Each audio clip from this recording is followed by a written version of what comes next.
اعوذ باللہ من الشیطان الرجیم بسم اللہ الرحمن الرحیم۔ سورہ مائدہ آیات نمبر 94 تا 100۔ ایک خاص موقع پر اہل ایمان کی شکار سے آزمائش، حالت احرام میں خشکی کے شکار کی ممانعت اور ایسا کرنے والوں کے لیے کفارہ، حالت احرام میں پانی کے شکار کی اجازت۔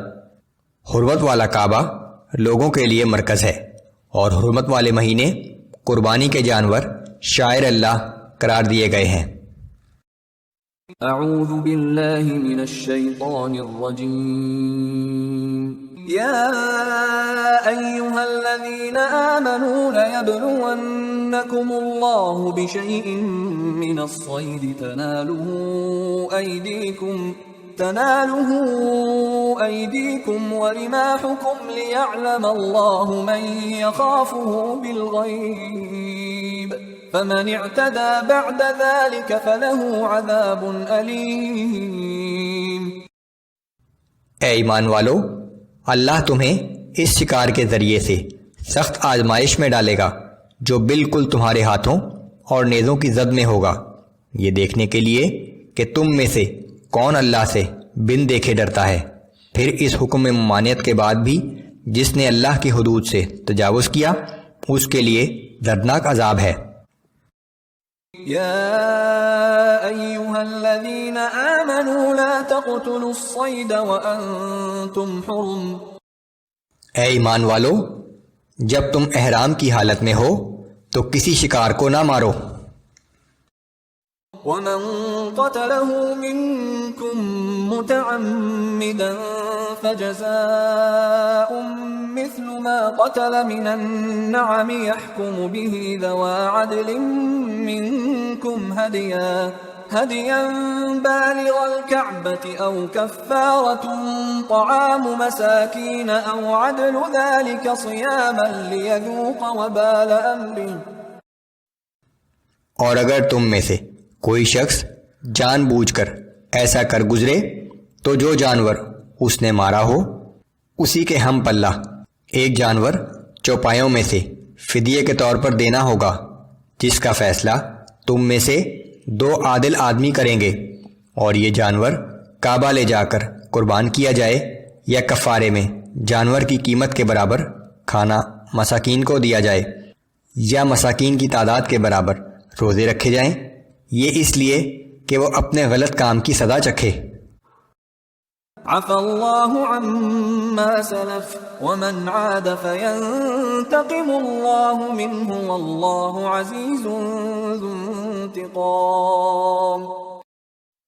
جو کچھ اس حکم سے پہلے ہو چکا اللہ نے اسے معاف کر دیا، لیکن جو اب اس کا اعادہ کرے گا تو اللہ اس سے بدلہ لے گا، اور یہ جان لو کہ اللہ بہت زبردست ہے اور بدلہ لینے کی طاقت رکھتا ہے۔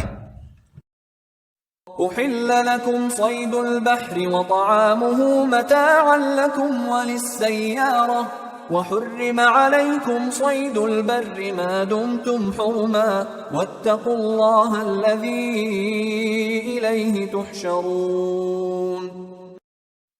تمہارے لیے پانی کا شکار کرنا اور اس کا کھانا حلال کر دیا گیا، قیام کے دوران بھی اور سفر کے دوران بھی، البتہ خشکی کا شکار جب تک تم احرام کی حالت میں ہو تم پر حرام کیا گیا ہے، اور اس اللہ سے ڈرتے رہو جس کی بارگاہ میں تم سب جمع کیے جاؤ گے۔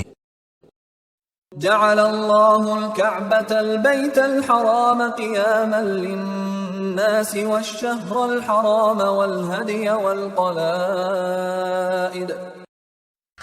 اللہ نے کعبے کو، جو قابل احترام گھر ہے، لوگوں کے لیے امن و جمعیت کے قیام کا ذریعہ بنا دیا ہے، اور اسی طرح حرمت والے مہینے اور حرم کو جانے والی قربانی کو اور علامتی پٹے والے جانوروں کو بھی۔